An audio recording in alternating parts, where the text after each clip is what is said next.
All right, what is going on, everybody? Welcome back to another Serious Angler podcast. As always, I am your host, Bailey Eichbrett, and joined with me is the co-host and the captain, Mr. Andy Full.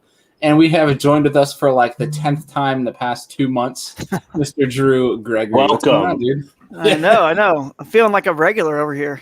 Hey, that's fine. Like Anytime you want. Dude, you'd all scream my name when I come on like Norm with Cheers. But yeah, it's past your generation, so I don't even know why I'm bringing that up because now I'm dating myself. There's nothing wrong with Cheers, man. Oh, right on, Mr. Fool. There's nothing wrong with Cheers. Nothing wrong with it. Yeah. I grew up with watching that like late night TV back when I was about 8 years old, maybe 7. Yeah. So all the reruns. And I'm the youngest of 3, so I got pulled into stuff that's even further beyond my generation. So it feels like I'm even older than I am. But anyway, I digress. Don't worry, Drew. Your gray hair and your beard aren't highlighted that much by the light. It's okay. No, I know. I never should have put this big bright ring light on me right here. So no, it's okay. It's making you glisten in the light. It's fine. It's perfect. But Nice. for folks tuning in who usually tune into our preview shows, Adam Bartuzik should be here short.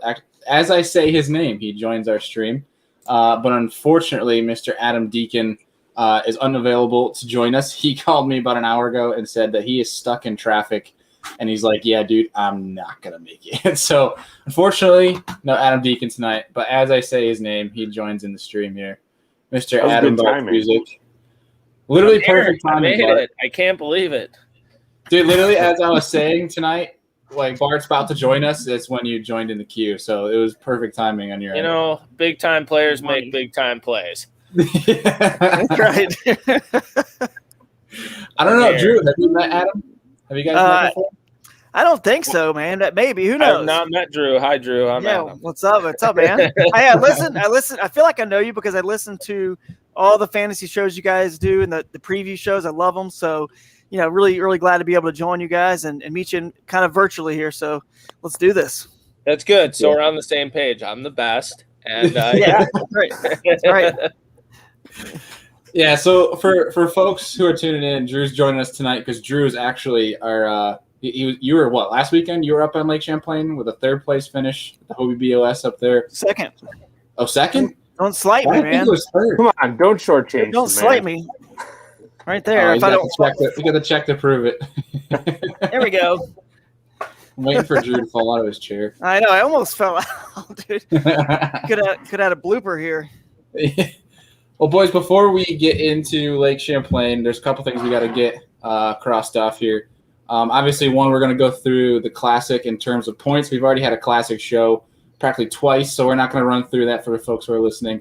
We're just going to go through the points and get our rankings going to update our little group competition, I guess we got going on here. Not that it's much of a Classic review, and I just wasn't there. I'm sorry. The last month's been a blur. So we usually was I there? We usually do the recaps, Bart. Remember, like when we do the next show, we do a quick recap of it. Yeah, okay, so that's what we're doing. I thought you had said that you did like 2 Classic shows, and I was like, oh boy, don't remember those. Yeah. No, we kind of we did essentially do recaps of the Classic, so we're not going to go dive into it. Oh, okay, yeah. We're just going to go run through our points and picks we had that stood out, all that jazz. I gotcha. But that's right. That's right, because I was on that show. That's right. We did it. Yeah, it was you and Dustin. We talked. That's right. We talked about the kayak a little bit too. Which, by the way, if you guys can just bear with me, I had a joke. Well, now that I say it's a joke, it's not really a joke, but something I wrote down that I forgot to mention on the Classic show, and it was this. So if it's not funny again, just whatever. But I like to think I like to always predict what Mercer's going to say right when someone wins, because if you notice, he repeats it multiple times because, they probably have an edited version they do, and he wants to make sure he says it a couple different ways to give the editor some options, right? At least I assume that's why he does that. So I was predicting he was going to say, here we go, guys, the cherry tops the airy, or the cherry beats the airy, whatever, something like that, because it rhymes so good, but he didn't do it. So anyway, I digress. That's a missed opportunity. Yeah, it was a missed opportunity. I thought surely he was going to say the cherry tops the airy here on Ray Robert, whatever. But anyway, I digress. I should have mentioned on the Classic show. Like I said, not that funny, but had to throw it in there. My classic recap is I filmed for both Hank and Matt for almost this whole year and didn't go to the classic, and they both were the ones kicking it off on the last day, and that hurt a little bit. Because that was a lot of fun on the water and afterwards. Like, I was guaranteed to be like, hey, I'm going to have a good time tonight. And either way. But there was a lot of chatter of like, so people were flying out on Sunday, like right before weigh-in type of deal. And people were saying, like, watching live on that final day, like if Robertson had a chance at winning, there were so many people that were going to stay if Matt Robertson won, because he's like, that $300,000 would be gone by morning if Robertson won, because he would all the party the whole night. Yeah, for sure. Dude, he's like, I'm going to give it back to the people. I'm going to buy the whole damn trailer park. Yeah. It was so good. He wouldn't touch $300,000 to buy a whole damn trailer park. I'll tell you that, depending on where it is. So this is true. Well, dude, I guess we'll start with Bart here. How was your 4th of July weekend? Did you do anything fun? Dude, I edited. That doesn't sound like fun. That's what I actually went golfing too. So golfing was fun. Nice. Probably not a lot of people know about me. I'm a pretty good golfer. I would say that. And I just only get to play like 2 or 3 times a year now. So I always have like 2 rounds I shake the rust off, and then I have 1 round I shoot really good, like in the mid to upper 70s. And then I'm like, all right, good for the year, and I leave.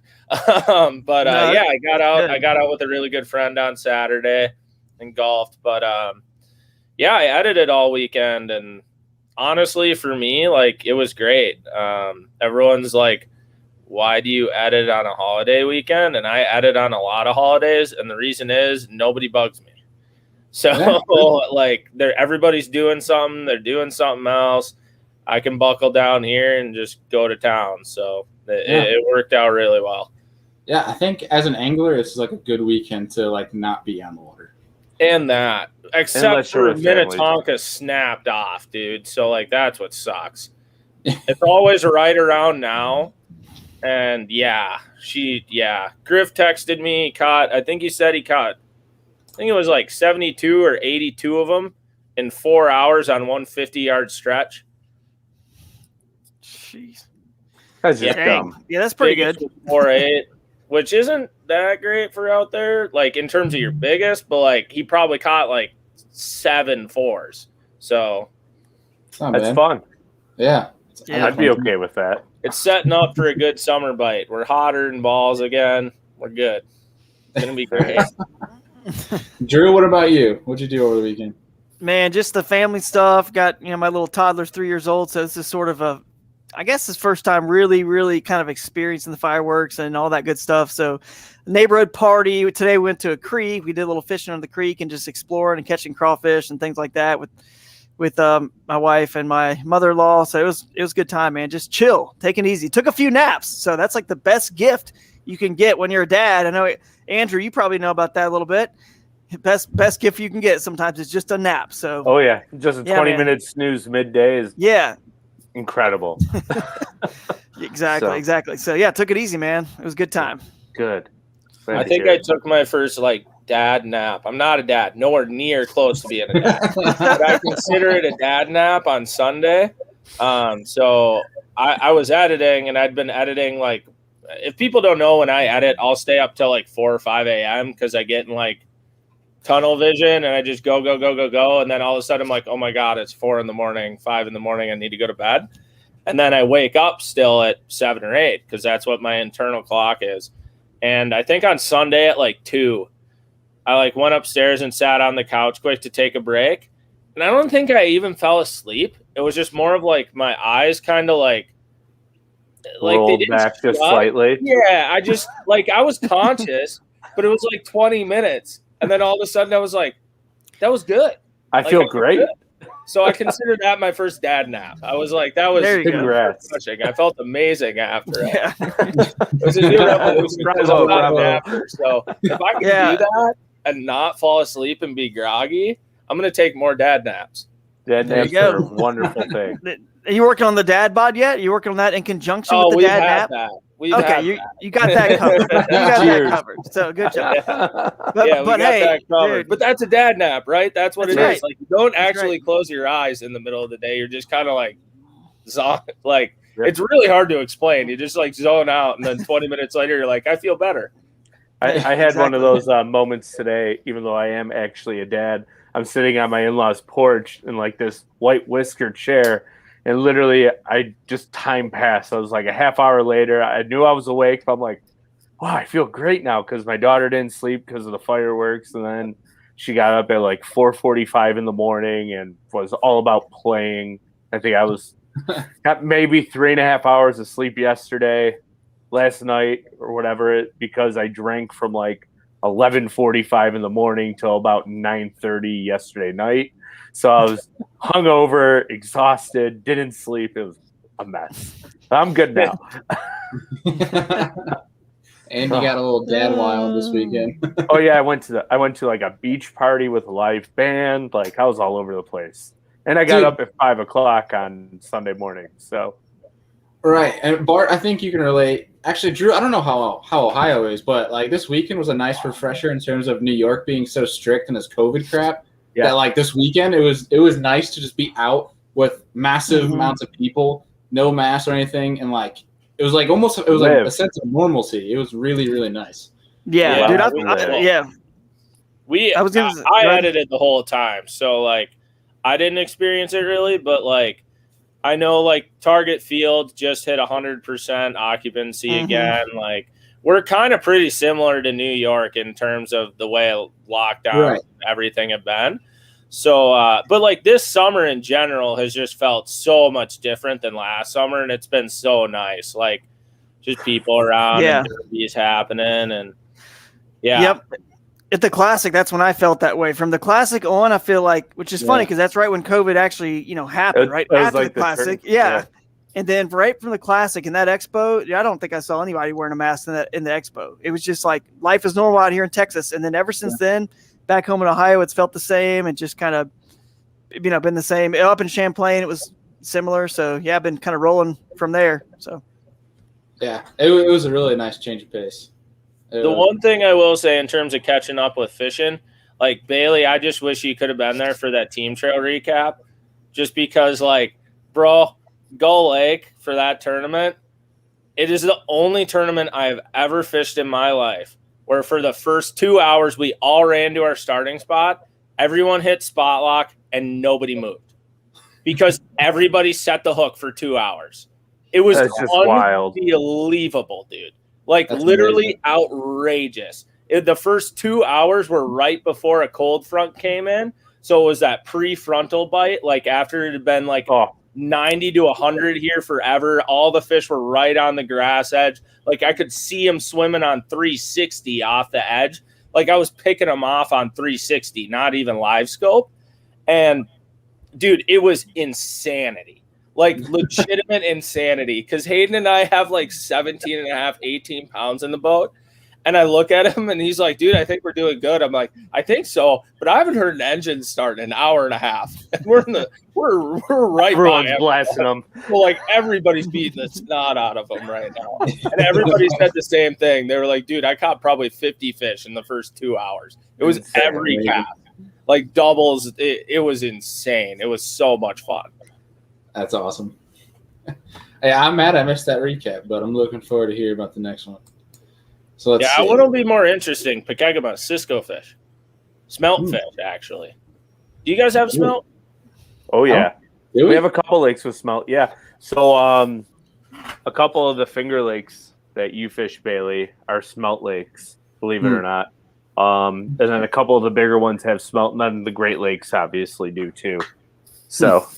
Yeah, like our next big one's on Pekegama, which the Bassmaster Classic bracket in it was 17 went there. That was the battle of Ish Monroe and someone else, Steve Kennedy. Ish and Kennedy caught a giant smallie right away in the morning. Poroznik was catching them. So there, and then MLF's been there a few times, but no one's really ever seen like what that lake's really capable of. It's like dang near the headwaters of the Mississippi. But it's a smelt fishery largely, the smallies anyways. Like a lot of tournaments back in the day there. I don't know if you guys do this, Andy. I've never done it. I've just heard of it. They get one there. They call it floating a fluke. So they're out in like 80 feet and they just drop a fluke down like 10 feet under the boat and they just sit there. They just wait. Just kind of hold it. Yeah, just sit there. Because like all those giant you're bobbing rollers, up and down. Yeah. They come sit under the shade of your boat. Oh. And then there's That's just like, so oh, weird. look at that. And it's like Food. Yeah, it's weird, but yeah, they're smelt factories. So, anyways, that's a side tangent. But yeah, I'm excited for that. I'm excited for smallie fishing now instead of largie fishing. The way you and Andrew Heck yeah. described those smallmouths, you kind of described them like the dog from Up, where you guys know what I'm talking about. Oh yeah. Yeah, Just go squirrel. Yeah. Yeah. Oh yeah. yeah, no, dude, they are. You can't pattern them. Like, there's no like you can go catch 1 or 2 fish off a spot, but then like you go like 20 other spots and there's nothing there. Then you go back like 3 hours later and there's one on one spot and you're like, but the wind's not blowing into here, so that doesn't make sense. And there's no smelt around, but like he's just here. They just roam. Yeah, smelt Cisco chasers are Weird fish, man. And Hayden's excited to look for them on live scope because we haven't really gotten to do that yet. But I don't think it's going to really do anything. If anything, I think you're going to waste too much time chasing one fish. Yeah, that's fair. Dude, that's one of the coolest things about bass fishing in general is how a smallmouth bass, you know what I mean, same species can act completely different in, Tennessee River system or whatever compared to, up where you are or Erie or wherever, or St. Clair. It's just so cool, man. They just act so different. I love that about it. I think it just keeps the puzzle always there, trying to figure it out, Largemouth too, obviously, all species. Yeah, they're weird, but they are. Anyways, do you want me to go into my classic deal? Yeah, let's talk about the classic, and let's talk about our points and get a kind of a status on the rankings here. But yeah, Bart, if you want to kick us off and tell us how your team did, and then so what's the cut at the classic? Is it 25 for the last day or 20? 25. Okay, so day 1 I had every angler in the cut.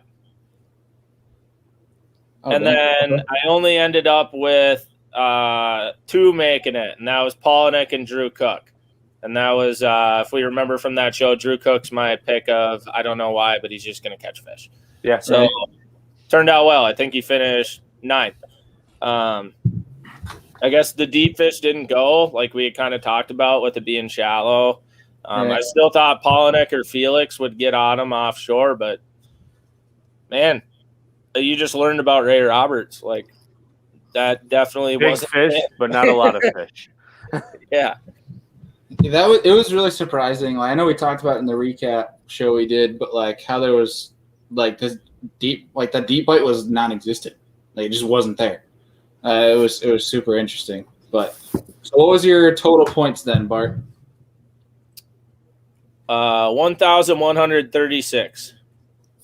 136. Okay. Andy? So I'm glad I picked Steve Kennedy because him in Texas just jive. That was probably my best pick. My save face pick was Gussie because he and Texas get along well.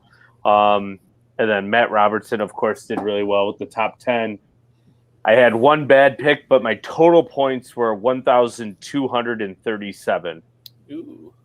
Okay. I just love that Gussie pick because Gussie, after day 1, like posted, like, stop picking me on flooded places. Yeah. Like, I don't jive with floods. Yeah, he was in 42nd after day 1. Yeah, and then he caught him on day 2. Yeah.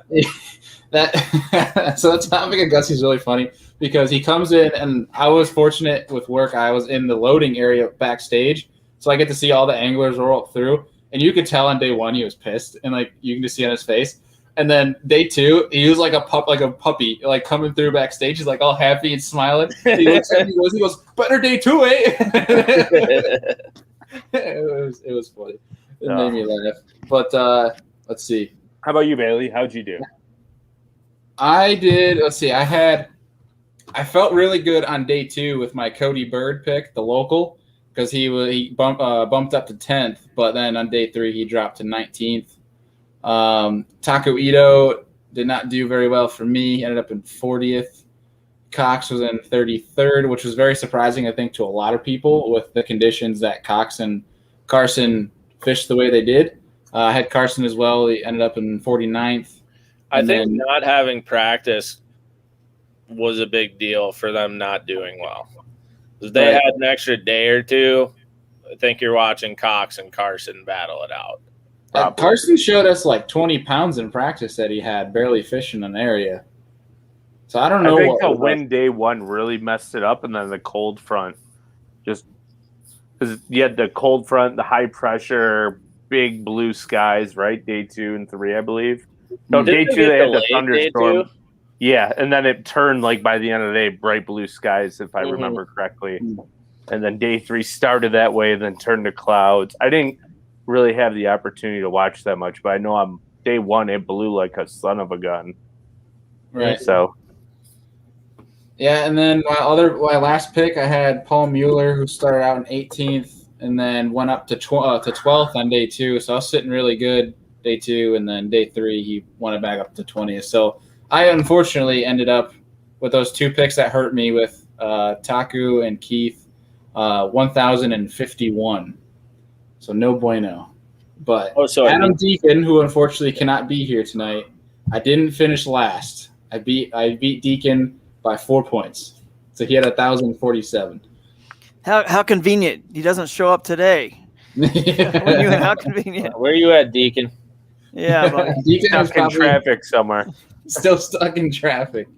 But let's see. So updated points with Andy with the dub. Number 2 of the year, along with like 4 bombs. So I'll take this time. I'm coming for you, Bart. I have no chance. I was going to say I might have clinched. I think it's game over now, boys. Yeah, I'm pretty sure it is. Let's see. I'd have to pull some fighter bombs here, if like the same thing he'd have to do for the next 2 derbies. Yeah, just not show up. All right. I wonder what's going to happen to John Cox. I know, yeah.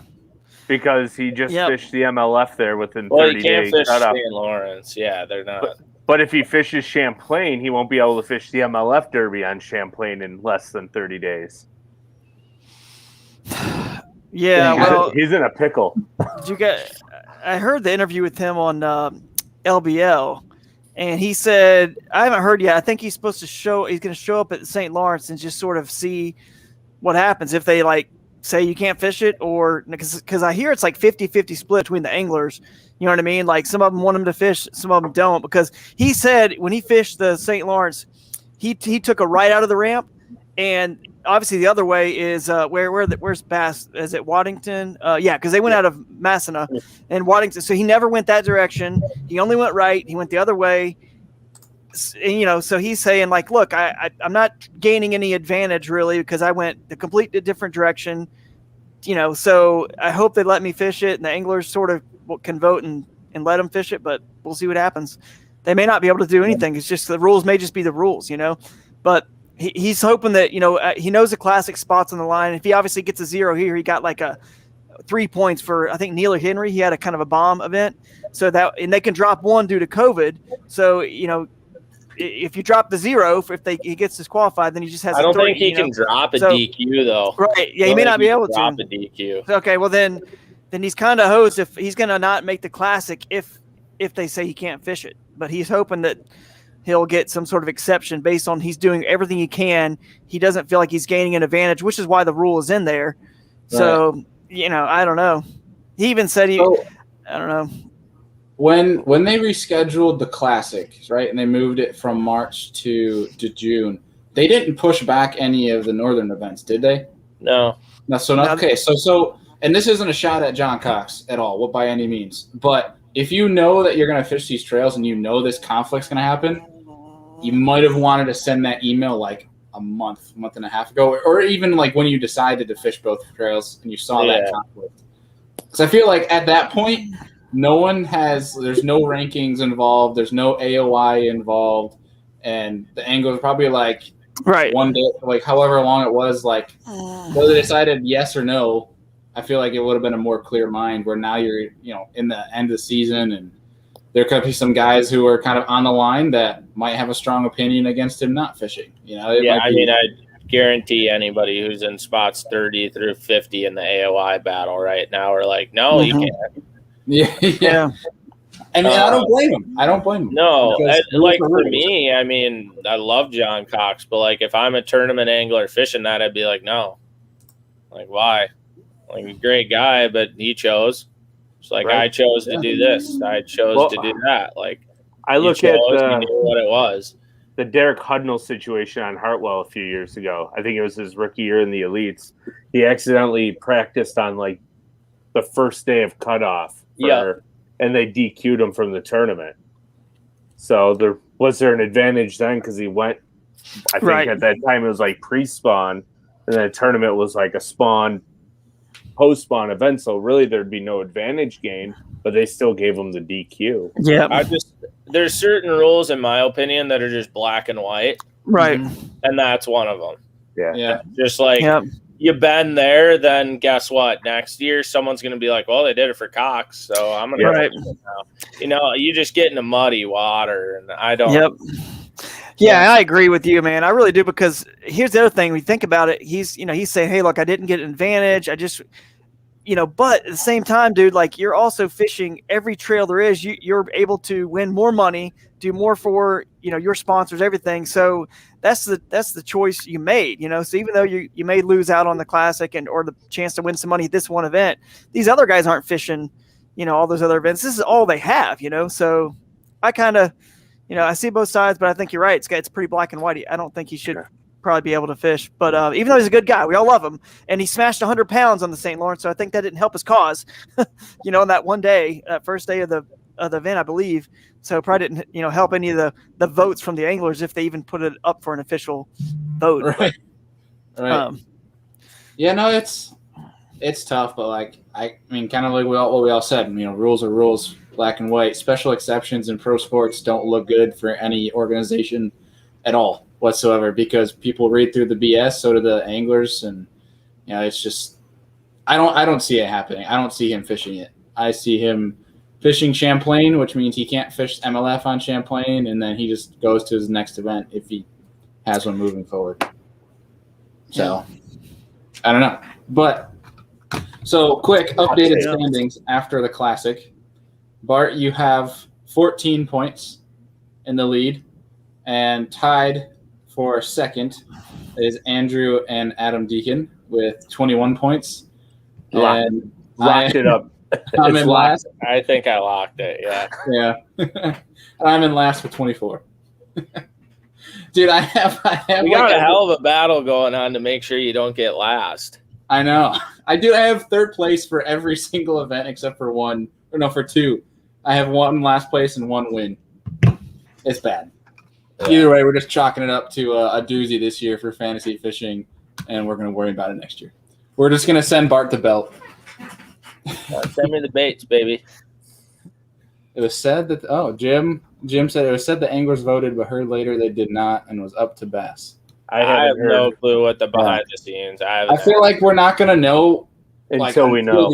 Yeah, exactly. Until either one, he posts something, or like Bass posts something, or literally just the event starts and you just don't see him in Bass Track.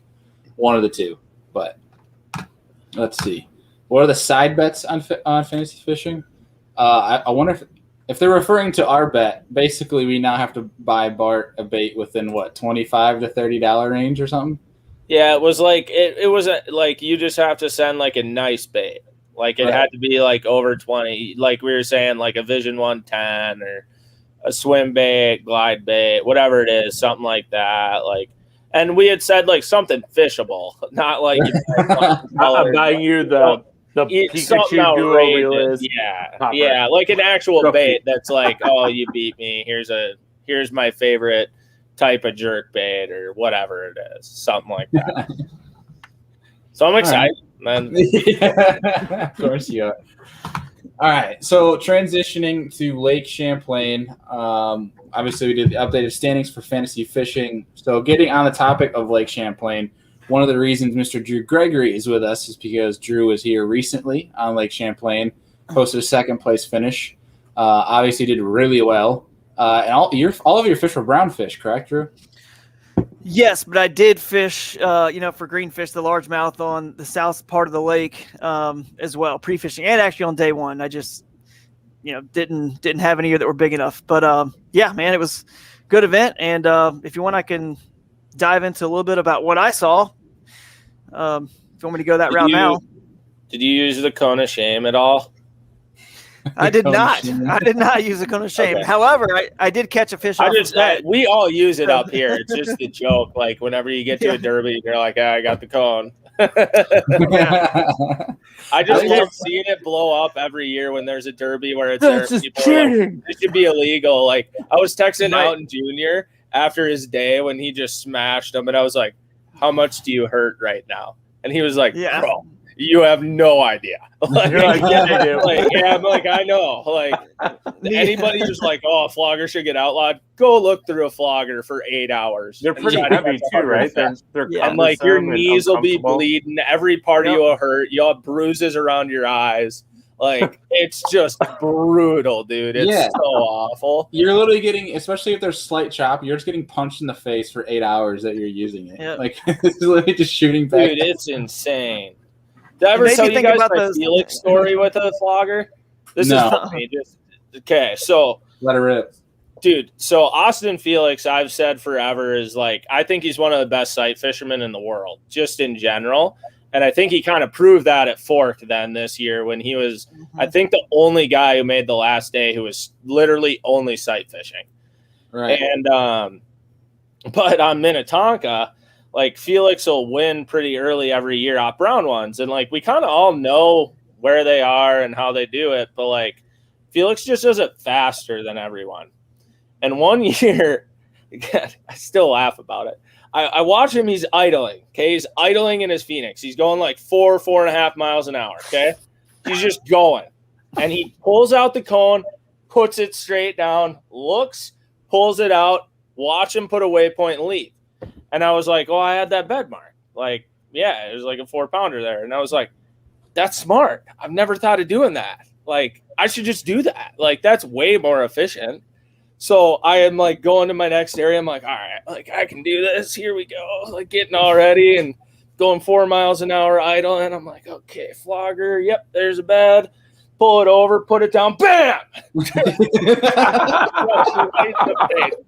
the flogger, it's floating backwards, turn around, go grab it, pull it in, and I'm just like whiplash. Like, what just happened? Like, okay, well, all right, we'll try it again. Go back around, and I'm holding as hard as I can, and just bam! Smash right in the face.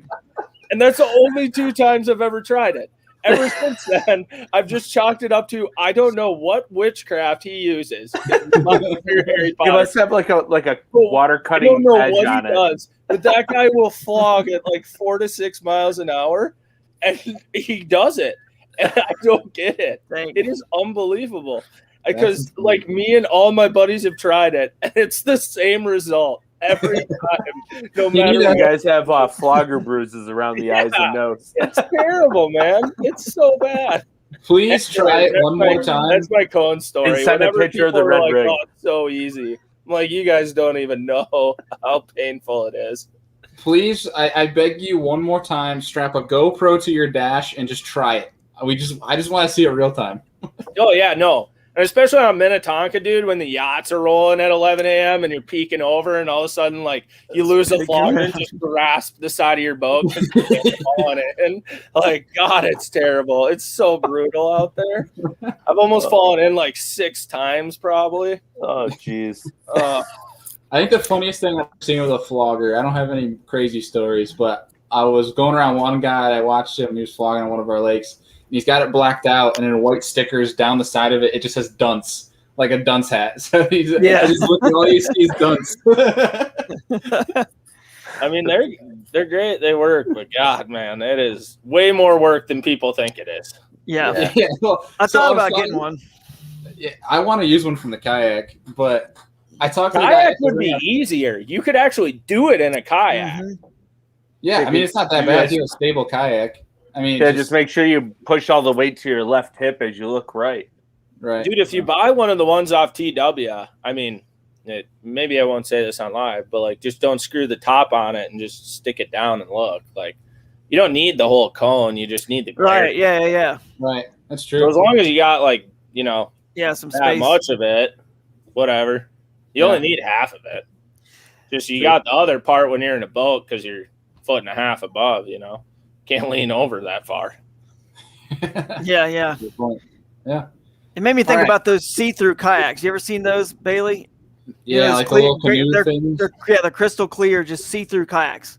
I was like, man, that would be easy. If if they're really on a spawn bite, you just go and just right there. It's a glass Yeah, bottom. dude, why don't you just see-through put a piece of plexiglass Yeah. like right underneath your Yeah. feet, just right down by your crotch, and you just go over the bed. You're like, oh, there it is. You're just Yeah. ice fishing. Illuminated. That's right. Yeah, all you good. just drop it off the side, but you're like, yeah, he's there. The biggest reason you have it is to know he's there. Like, Right.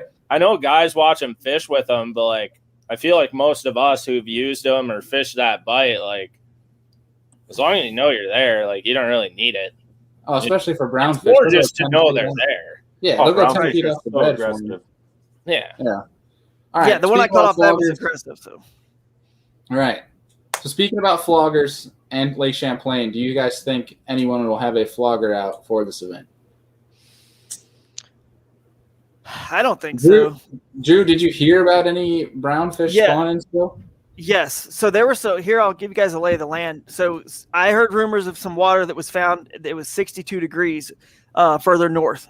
And I heard, and then the water down south, further south than the guys are going to run. You know, I'm talking south of Ticonderoga, was in the mid 70s. In those it's murkier water. For those that aren't familiar with Champlain, it comes in from the South Bay, the Pulteney River. It's murky. There's grass, all things that heat up water a lot quicker than clear water. So obviously up by Canada, you know, it's a lot clearer, a lot cooler. And so, yeah, I mean, the water was definitely big ranges, but there was a couple guys who had some floggers and some spawning fish. You know, like I said, I caught one off the bed. I was fishing a couple of rivers that were feeding it. So, hey, Bart, I mean, I don't need the flogger mainly because I'm never fishing water that deep. You know, I'm always in skinny water. So that's, if you know anything, if you don't know anything about me, that's kind of what I like to do, the river and creek thing, and get really skinny, shallow, kind of the John Cox, speaking of him, that's what Bailey likes to call me, the John Cox of kayak fishing, because I go so far back and into stuff that, you know, maybe other people don't want to get into. But anyway, that's where the water temps range. So I think most guys were seeing up north mid 60s, and then that's what I saw. And then further south, like I said, Ticonderoga is probably in the close to 70 in that area. So I think they're done for the most part. They're done, and there could be still a little bit of alewife spawn going on. Maybe I talked to Ike at the tournament, and he thought that was still going on a little bit. So, you know, that could still be happening. I don't know. But we saw how late everything got pushed this year. You know, even down in Florida, they were still catching spawning fish, and the temp was almost in the, you know, it was in the 80s. I forget what event that was. It was Harris Chain, maybe MLF. But you get the idea. Everything's kind of been pushed back a little bit, and I feel like this lake probably has been a little bit too. So maybe you still get a little bit of a bait fish spawn going on that could apply. And I actually believe that's what the winner of our event was on. There was an area where the gulls were crashing in on bait. I'm not sure exactly which kind of bait it was, but it could have been the alewife spawn. But I don't know a lot about that. Maybe you guys do, because again, I've lived in the South my whole life and just moved up to Northeast Ohio. So you guys may know a little bit more about that, where they spawn, if they spawn like shad or on docks and, you know, things like that, post bridges. I don't know, but I know nothing about alewife. yeah, I don't know. I think it's just any piece of structure, personally. Yeah. I mean, I haven't found a depth where they're. I mean, from a visual standpoint, I've seen them spawn super shallow in grass, and that's just kind of clues you in, and you can see just fish. It's almost like that's like the first stop where fish go after the spawn, because that's when you have some of your best post spawn bite. If those alewives are still up and doing that, you can have a crazy topwater bite or, you know, spinner bait, that type of deal. But I've seen them spawn deeper on stuff as well. I think it's just a structure based, hard structure. They kind of have to be on, but I don't think I'm a great person to speak on that just because I haven't figured it out entirely. I think that's what was happening, because he was on a long, shallow tapering point. It actually had a little bit of dredge or something that made a little bit harder edge as well. but the birds were crashing. This is actually a cool story.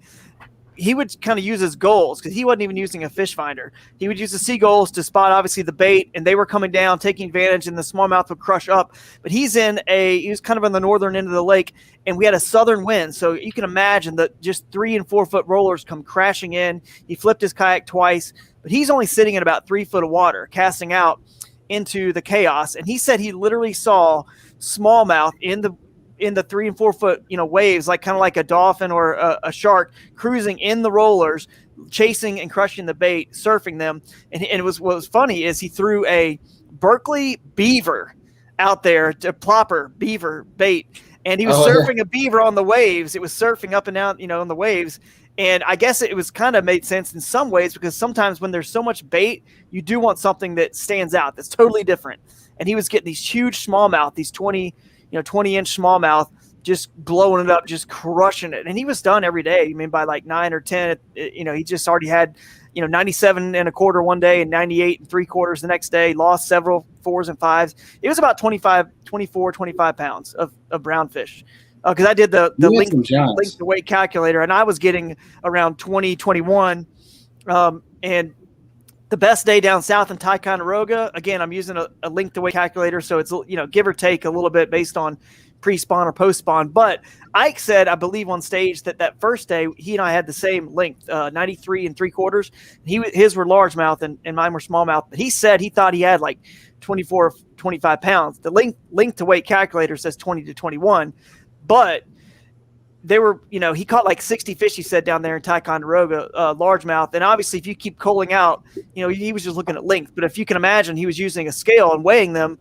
Some of them may have weighed more than others, right? So he could have had in the, 20, 22, 23, maybe 24 with greenfish. So I personally still think it's going to be one with the smallmouth based on what I saw. But in our tournament, 6 out of the top 10 we're targeting brownfish, and we're doing it in kayaks, and the guys in the boats are going to be able to fish the open water. And we couldn't fish Vermont, by the way. We had to launch from New York because of the permitting or something. We couldn't get tournament permits for Vermont.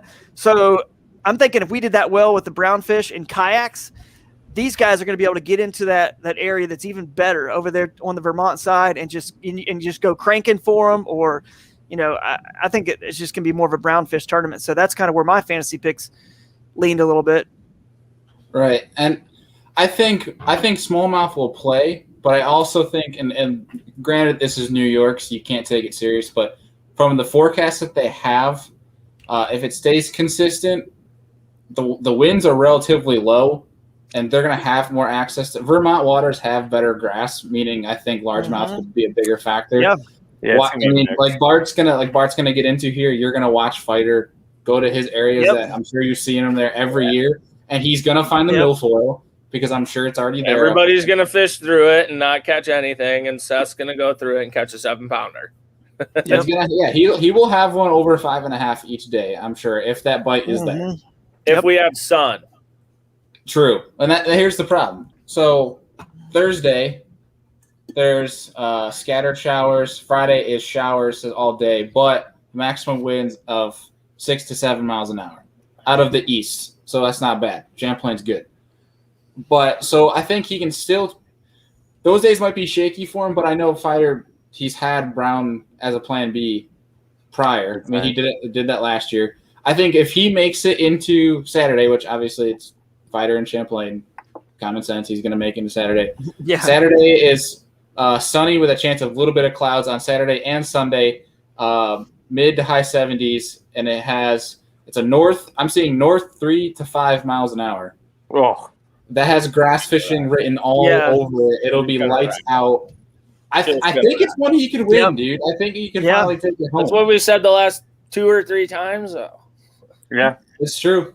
This is very true. But what I was going to say is just how the lake is setting up, kind of what Drew was saying with the spawn. So having, fish down south for the Pickwick Open and then watching the elites and then being up here now, what I've noticed this year is it seems like down south, everything was super delayed, right? Like even at the Classic, people were talking about seeing fish on beds, which is weird. It was super late, right? So what I've noticed in Minnesota, for example, I don't know if New York was the same way, but we got hot fast. Like I had 80-degree water like June 2nd. And granted, that's not all the way through, and fish are always going to be a little bit more behind or whatever it is. But with that happening, like these fish up here are right on schedule. Like there was a tournament a little bit ago here, one on spawners, maybe a week or two ago, spawning smallmouth, but it was a moon cycle. So like 10 of them pulled up and they're all 4 pounds. So that's kind of irrelevant the way I think for a 4-day derby, right? But especially with the weather Bailey's saying, like if there are any spawners left and you got cloudy the first 2 days, by the time they hit Saturday and sun, those suckers will be out, even if they're fry garden. They'll be done. They're going to leave. So I think you're looking at the way I envision this right now with them being there a hair earlier than they normally are, because normally it's middle to end of July. They're there a hair earlier. The way the weather's set up is just perfect. Like I'm telling you guys, this is like the time frame on Minnetonka when nobody beat Fighter. It's like this weird transition range where he goes and does his thing, and everyone's like, I know exactly what he's doing, but I can't do it. And yeah. And like saying you think smallmouth or largemouth will win, I'm just saying it's whatever Seth wants to weigh in. Nice.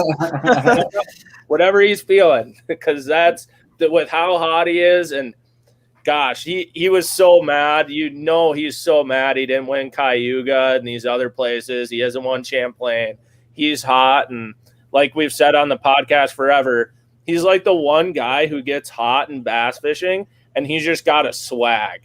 And like, he can't beat it. You just can't. And he's rolling into somewhere where he's confident and he's mad because he hasn't won there. Like you got this perfect storm of like just gonna blast him. So I don't see how Seth doesn't go away with it. I mean, someone can squeak through its bass fishing. It's the hardest sport to win in, but this is Seth's derby to lose, in my opinion. Yeah, I think so. Thursday, Friday, being that there's over a 50% chance of showers both days. I think looking at in recent because in the north in general, and Bart, I'm not sure if Minnesota's the same way, but what the nastier the conditions are, the better for us in brownfish. Whereas in the more bluebird stuff is when you go after greenfish, kind of like what we've been kind of talking about with Seth and flipping grass. I think day 1 and 2, you're going to see brown reign king on days 1 and 2. But then if the weather stays true, Saturday and Sunday is when you're going to see I think you're going to see bigger bags, and it's all going to be green with maybe 1 or 2 big brown in maybe on top water in the morning. That's interesting because like around here, like I mean, you can get brown ones when it's cloudy, but like this time of year, anyways, like if you don't have sun, like go largie fishing. It's just like the weights are going to be lower all the way across, but it's so much harder to run into them. But yeah, I just the way the weather's setting up and everything, and we can go into our picks, and I'll have them in my first pick. But like I think you're going to see like normally with clouds. I think you'll see like an old school Minnetonka type technique come out with like Seth ripping a wiggle wart through grass, like stuff like that people aren't going to do. And maybe they hear it on the podcast and they try it. Guess what? They ain't going to do it better than Seth does. So it's true. Like, it's just stuff like that, man. It's weird. It's throwing weird baits in weird places to get fish that are suspended. And it's just setting up perfect for him. Yeah. I think it's gonna be right. I think it's just going to be day 1, day 2, top water. You might even see guys like they were doing last year cranking for smallmouth. Who was it that was getting them on a square bill that should have won? I'm trying to remember. He's from Tennessee. Mullins was getting them real Mullins, good. Yeah. David Mullins dropped some giants doing that. You might see that pattern rain when it's that overcast, but I think if you see any sun throughout the day, it's going to be a milfoil deal, and that's how it's. Are we going to see another event like I remember Champlain last year, or not last year, 2 years? Wait, was it last year? What? My years are screwed up because of COVID. For what? Were they at Champlain last year? Yeah, Yeah, when Polnick won. Yeah, okay. Yep. Yeah. Sorry, I don't know why I brain farted there. Yeah, 80 pounds. But, now I lost my train of thought. Just okay. Anyways, I'll come back to it in a sec. Well, So here's my thought Go process. ahead. Go ahead. Sorry. So I think the smallies are going to be shallower than a lot of people Yes. think. I don't think you're going to see anything over, we'll call it 12-foot range, because I just checked the water temp is still 68 in the north end of the lake. Okay. And to me, with Erie, that still speaks spawning fish.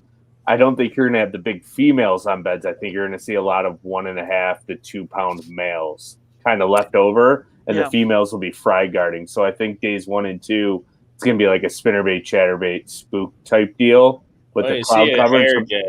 You might, if they get some gravel areas. Be calm. Hair jig and a fluke, baby. And then I'll say the same thing.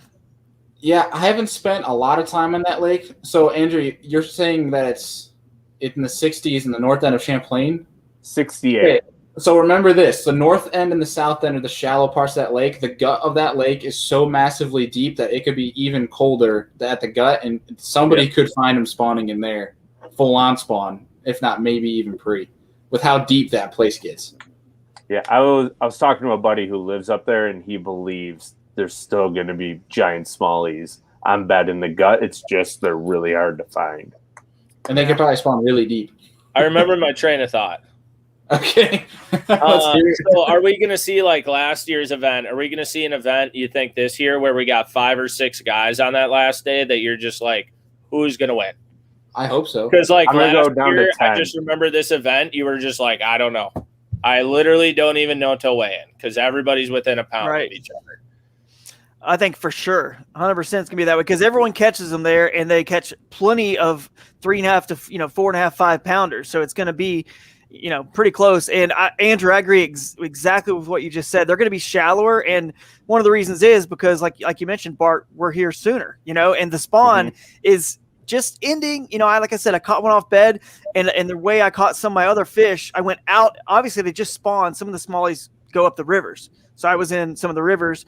I saw fresh beds that there were no fish on them, and then I saw some on bed, caught one good one off of it. But obviously, the next place they go was out the river back to the lake, the big ones. So I went out the river and caught another big one at the mouth. So I'm kind of following them as they're moving their way out. Well, the ones who had spawned maybe a couple weeks earlier are already just off, out of that mouth, living the lake life, but they're still not like you're saying, they're not 15, 25 foot deep yet. They're going to be shallower than normal as they still are moving their way out. So look for that to be a big player, this 3 to 5 foot kind of range, top waters playing big, even all day. If they're busting bait like that, like the guy that won our event, but anyway, and Bailey, just to get back to you real quick, I agree. There's a lot of big largemouth, a lot of good grass up north as well, a lot of good largemouth spots. I feel like the strategy is to go get your brown fish, and you're probably going to max out at 20, 21 pounds or somewhere around there in brown fish, and then try to hunt a 6 or a 7 largemouth, possibly up north, But if you go to Thai, I don't see why you need to drive all the way down there just to catch, largemouth that you can catch smallmouth just that big, and even largemouth up north, and you're going to waste like 3 hours of your day doing it. So I don't know, but people are going to do it because fish are released there all the time with tournaments, and they're definitely fat largemouth there, and plenty of them. Like I said, I caught like 50 or 60, so they're plentiful. So anyway. Yeah, Jamie Hartman did it last year. Exactly what you're talking about. Get your limit of brown and go for green for the rest of the day. Well, that's what Seth did every day. Yeah, start in the morning, catch a bunch of brown. All right, he was cranking his, right? Yeah, I think he was cranking. And he's still like the only, other than Mullins is just such a good crankbait fisherman, but like he's still one of the only guys you see go get him on a crank because he's got a secret little crankbait and a secret little color that he won't show to anybody. I could see like Canterbury or Blaylock or someone like that getting on a good crankbait deal up there. Well, we'll get into the picks later. Yeah. Why don't we just hop into it now? Let's do it now. Andy, do you want to start us off with your Group A pick? Fighter. Okay. I was going to say, before we get into picks, I just, we can't do it because we're live right now, but I somehow want a replay of after the St. John's, Adam saying, I think we're watching the start of a Seth Fighter AOI run. and like I think you say this every episode. Yeah, we're just saying. replaying this now on like, yeah, it's very real. So anyways, Andy, you can go. But yeah, I picked the winner at the first event and I picked the AOI. So I mean, I'm going to go with the same pick I've had every year at Champlain when it comes around. And I always choose Fighter because it's north. There's milfoil. There's grass. It's Fighter. He's going to catch him. If he was in 80th place in AOI, he's going to catch him at Champlain. So he's right in his comfort zone. And that's why. We already know Bart is picking Fighter. So we'll skip Bart. All right. Drew, do you have your picks? I got my picks You can't talk right now, Bart. I'm picking. I believe I did. Anyways, I hope I did. Yeah, I did. So it's Fighter. I mean, you just can't not pick him. I mean, this is his lake, man. Is there any guy who's gone somewhere and just repeatedly been as dominant as he's been? He hasn't won yet, but like. Close it's twice. Literally from what everyone says, it's Minnetonka out there, plus there's fishable brown fish. So like when he struggles on Minnetonka is when the flip and bite ain't going really well, because that's what he wants to do. And but like the thing is, when the flip and bite's not going, that's when the smallies be going. So like since he can go do the smallies, like what are you gonna do? And he's fishing confident, like. And the way the weather lays out, it just looks perfect. He's going to have a crazy high percentage, but you got to take it. It's Johnston on the St. Lawrence last year. He's in 40%. Seth, he's 40%. That's lower than I'd expect. Yeah, I was expecting 70. Yeah.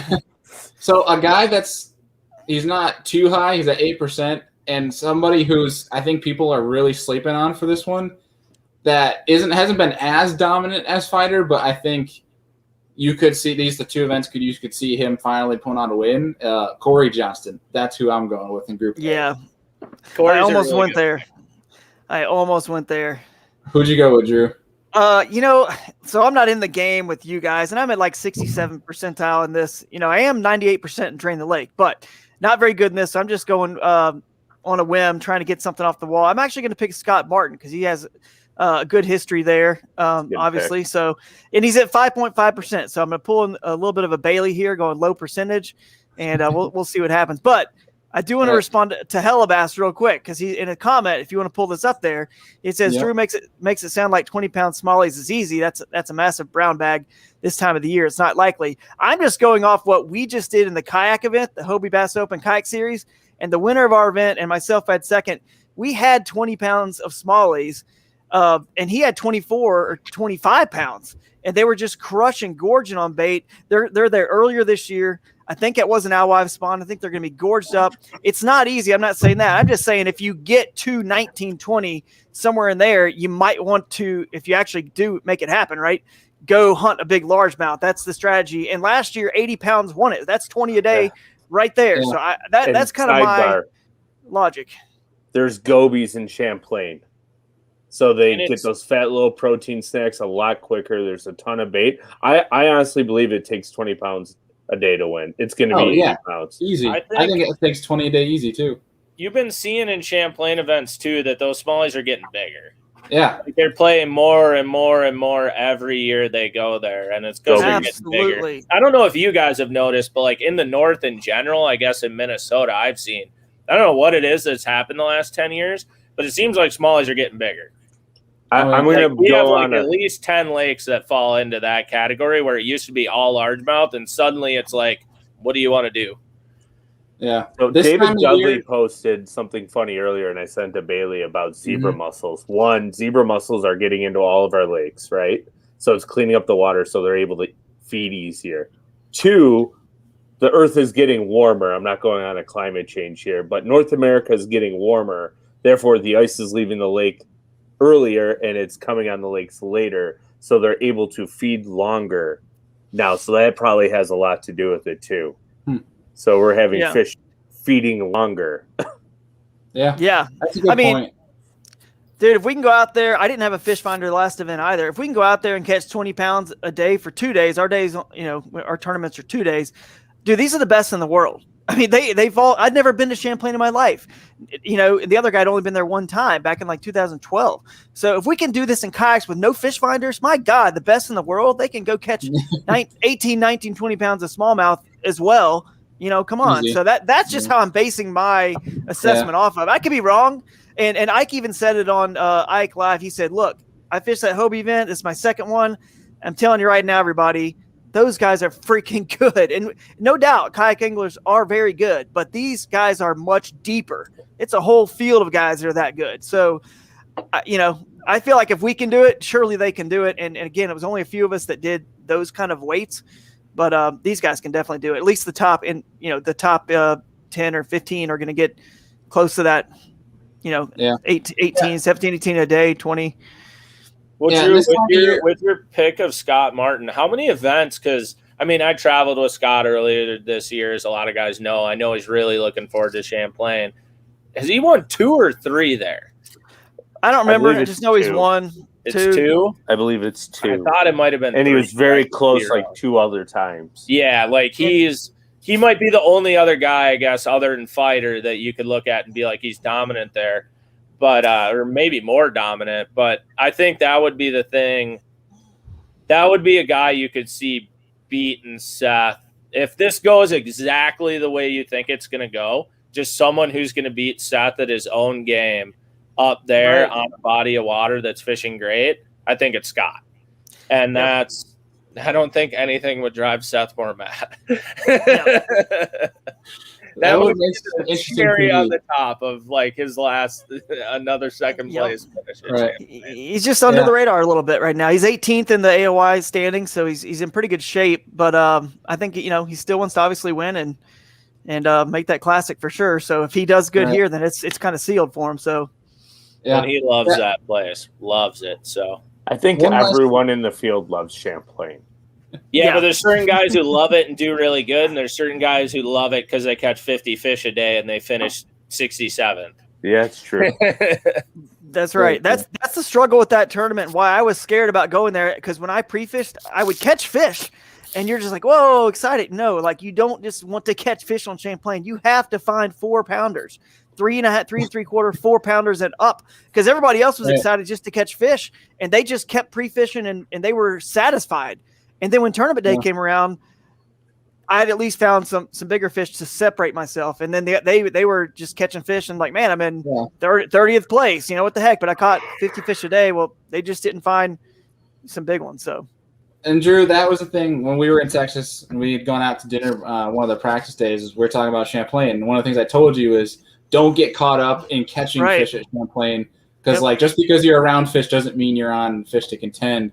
It's when you can start getting up to that 3.5 plus kind of caliber of fish, that's when you're around fish. Because Champlain has fish literally everywhere. It's probably the most healthy fishery in the entire eastern seaboard. But just for the pure amount of fish per capita, I would say at least. But it's one of those things like you might have some southern guys that come up and they're on fish pretty good, and they might be in that mentality of I got to fish through them. When really the size isn't there. It's when you start getting into that 3.5 plus is when you need to kind of almost hunker down and know that area is going to have them. That's where when we talk about that discussion of is it harder for South to go north or north to go south, like I always say, I think it's harder for South to go north just because like north going south, you're just trying to find bites. And guys are used to getting bites. So they just always look for bites. But when guys from South go north, they're getting bites, and they're like, oh, cool, I'm on them. Like, you're on a whopping 15-pound, bro. Like, you're going to get slaughtered. And that's what's weird for guys is you could have the best fishing day of your life, then it's actually a really bad practice day. Yeah. All right, Group B, moving on from that conversation. I'll kick us off here. So in the spirits of finding grass and hopefully having a lot of sun this weekend, I'm going with Hunter Shryock because he's another guy who has a lot of experience in the north. He's a grass fisherman. If he can find milfoil, I'm not saying he's a fighter when it comes to milfoil, but when Hunter Shryock can find grass, he's done it well. He's done it on Oneida before, which can kind of set up relatively similar in the way the largemouth are. I'm going with Hunter Shryock for Group B. Well, and I think with shallower post-spawn fish, like with a frog and stuff too, that's a really good pick. Like, they're not going to be as far along. into that weed edge, sitting in a clump of milfoil that's 200 yards offshore and there's 900 other clumps around it, Yeah, true. They're not going to be, some will be there obviously, but not as many. So Hunter can run into them on a shoreline. I like that pick. I was going to say inside grass lines are going to play. Mm-hmm. Oh, yeah. For sure. Andrew, Group B, what you got? I think me and Bart are probably going to be very similar in this pick again. I'm going Austin Felix just because it's funky. And the Minnetonka factor. So hey, if there's a guy that could probably find him spawning at the gut, I would pick Felix. Bart, what about you? You guys literally stole what I was going to say. So I got made fun of at the Classic for picking Felix. And that was only my second or third time, but this is my other time, and it might happen at the St. Lawrence, depending where he is. But so half the events. Yeah, whatever. He was last year. Guy catches him. Always gets Felix every tournament. He's a safe pick. Just happens to be he lives 20 minutes from me. Hey, Bart won, so we can't question his answer. But no, That's so true. I'm going Felix with this one, and it was literally the reason I picked this was because I knew almost all the spawners are gone. And whenever we're around here in a derby and almost all the spawners are gone, Austin comes in with a mega bag. And you're like, where'd you get him? And he's like, oh, I just looked at him all day. And you're like, what are you talking about? It's July. So I found him. That's exactly like when you guys brought up the gut and like finding him. I was like, yeah, that's Austin. That's what he does. And like if they're not there, he's a really good smallie fisherman, really good largie fisherman. Like it just fits him well. But if you're looking for another guy like top 10, do really good. He's almost won a couple FLW events there, I believe, too. Yeah, I think every time they've gone there, he's been like top 10. Yeah, he's just good there. It jives. Minnetonka of the East. That's what they call it. Drew? Well, I'm going to go with a little bit of a sentimental pick here. And Matt Airy. He got second at the Classic, and he's 40th right now in the AOI points, so he really needs to catch him. He's done really well in Champlain in the past as well, back on FLW and obviously with Bass. So I'm going to go with Matt. He also happens to be my, like you, Bart, he happens to be my sort of closest friend on the Elite Series, if you will. And, I was almost tempted to go with Blaylock as well because I like him, and he's just kind of had a down year by his standards, so I feel like he's gonna break. But if you guys all out there listening to this and you're making your picks based on the show, I would just say that all my picks are sort of under the radar picks that could pop. So if you need to get something away from the higher percentage picks, that's kind of all I'm doing here. So so man, I just want to pull from Matt Airy because it's just like fantasy football. Sometimes you want to pick guys you want to pull for. I want to see him make that Classic on Hartwell close to home for him. So I'm going to go with Matt Airy. Okay. I dig it. I think it kind of sets up good for him as well. But also, again, it's the North, and it kind of sets up for a lot of people. Especially people with experience. I think experience kind of rules. He has a lot of FLW experience there, doesn't he? That's right. Exactly. He traveled with Scott. I've got a stack. I've got a stack going, and that's sort of another pick that you'll see in a second. I've got a stack with Scott Martin, Airy, and then obviously their other roommate as well. So I'm doing a little stack here like football. Okay. I like it. So Group C, Bart, who you got? Oh, we're going to me. All right. Actually, this is the pick I'm most excited for because this is one I think that slipped by everyone, and I can't believe the percentage is so low. It is still at 1.7%, and it blows my mind. Pat Schlopper. Dude. It's nice. He's Wisconsin, but close enough. He dominates Wisconsin in the summer, and I'm talking dominates. Like Schlopper shows up, Schlopper wins. That's just end of discussion. He's dominated more in Wisconsin, probably more than maybe more than Fighter ever did, which is crazy. He is really, really good, and it's his rookie year, and he's kind of just been plugging away to get up north. You're gonna see him get out to Champlain and fish around grass, which he's familiar with, and smallmouth, and look at his electronics. Then he is just a born fish catcher. So Yeah, I mean he's a low percentage pick. Like I literally picked him and I was like, this is great. Like I know he's gonna do good, and he's at 1.7%. Like awesome. Right. Heck yeah. I think that's a good pick. I think there's another 1%er that no one's looking at as well that we can kind of get into here in a little bit if no one chooses them. But Drew, who's your pick for Group C? Again, I went for someone I really want to pull for. 60th in the points, so he needs 2 good finishes. It's going to be tough, but he's been to Champlain now a few times, and that's Carl Jakobsen. So he's only 2.3%, and I just want to see him, make it. He's kind of a guy that just is easy to root for, So I'm going to go for him and just see what happens. He always kind of shows a up long in shot. random events. Yeah, He he's a does. hard guy to pick. He really hard. is. But He could easily be 80th, or he could be in the top 10. Sure. He's obviously friends with, very close with Polinick. Polinick knows the lake well. Now Jakobsen's been there a few times. I think he's had to have learned something, and this could be when he pops. So again, all mine are kind of sleeper picks a little bit under the radar. So yeah, I think Carl will find him. If he can adjust to him on game day. I feel like that's always kind of been his struggle up north. right. Makes sense. So I'm going to stay on the vibe of grass fishing because I think that's just kind of how it's going to be one. And somebody who meshes really well with grass, I'm going Brian Schmidt. I thought about him. That's Yep. a great He always pick. does well. I out there. thought about him. Yeah. He won Bass Open there, I think, Did he 2 really? years ago. Yeah. I He did it was 2 or 3 listening. years ago. They had him on BTL a while ago, and basically they went through like all of his wins basically have to do with grass fishing. Mm-hmm. Like he doesn't have a win that has not to do with Doesn't grass. even have like a top 10 without grass. Yeah. I think day one last year he had like a 6.7 or a 6.8, if I That sounds remember about right. correctly. He had a real big one. If I don't Jody know how White to was right now. listening, Jody would be really happy with that pick. Yeah.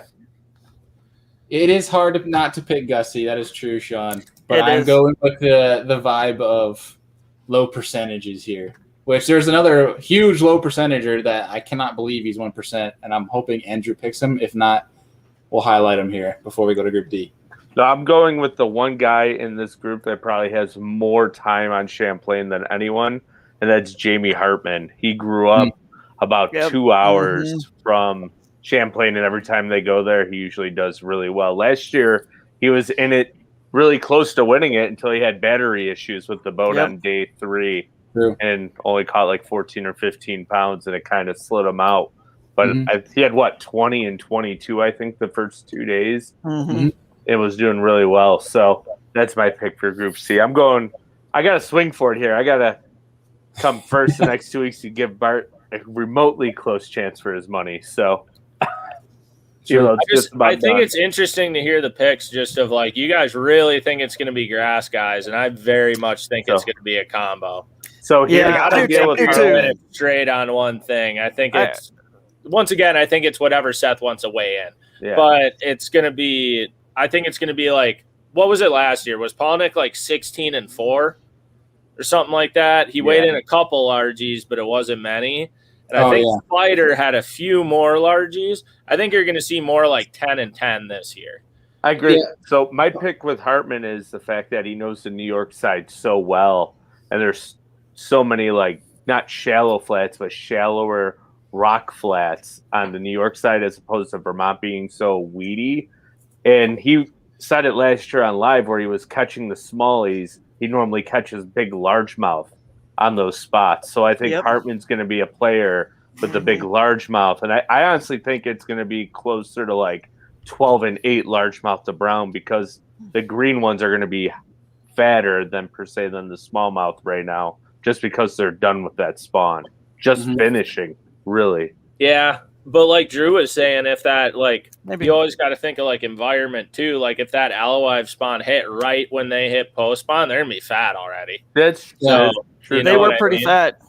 They were pretty fat. And I think it's good to touch on. So I mentioned that it's going to be one in the grass, and I guess what I'm saying when it be one in the grass is that's where the bites are going to come to put that guy over that echelon. Yeah. Where I think like if you go after one species the entirety of the time, you're not going to win.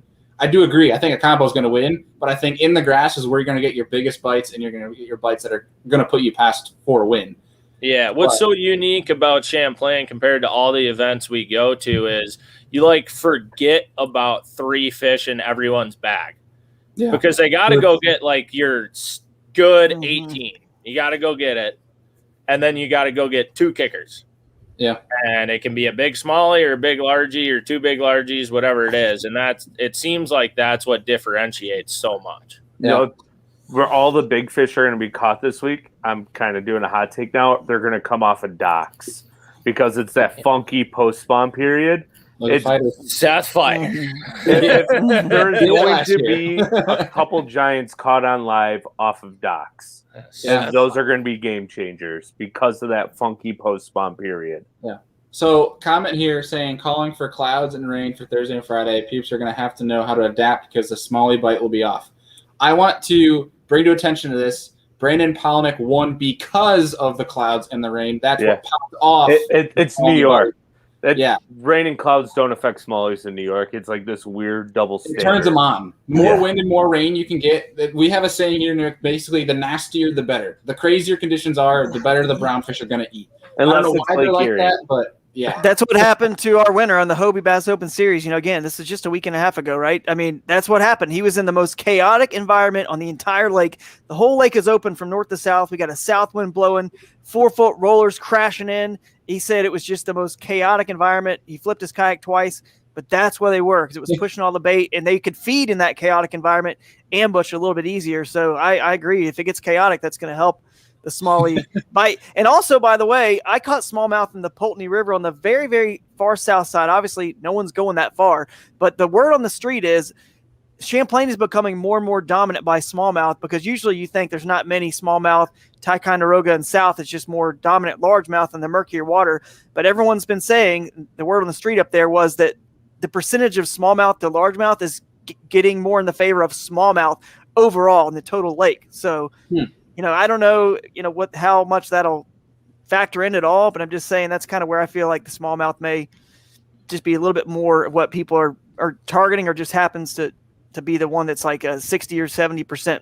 And then, like you said, Bart or whatever, you gotta maybe hunt down, like Fighter's going to hunt down a marina or docks, like Andrew's saying, somewhere you're going to get it's more likely to catch a 6 or 7 pound largemouth probably than it is, smallmouth that size. So, right.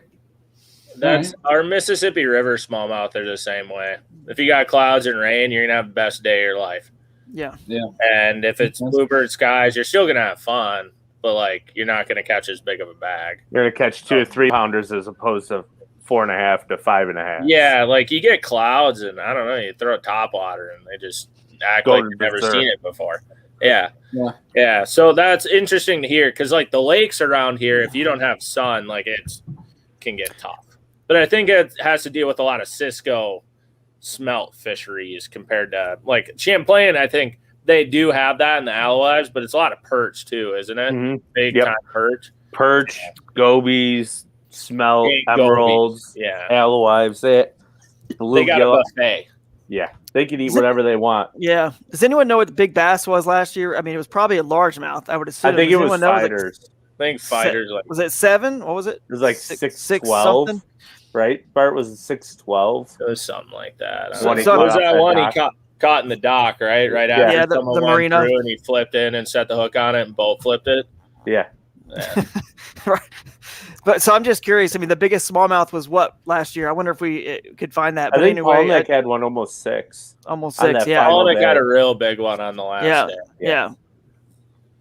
So I think anything around 5 is like pretty darn gold. Yeah, gold up there for smallies. It seemed like when you watch Polnick's video or anyone who was smallie fishing last year, like the moment they hit like 4 pounds 6 ounces, they were like, "Ooh, big, real big." Like giant, really. That is a big fish. Because it's like 312, 312, 312, 312, 313, 4. Ooh, we got a big one.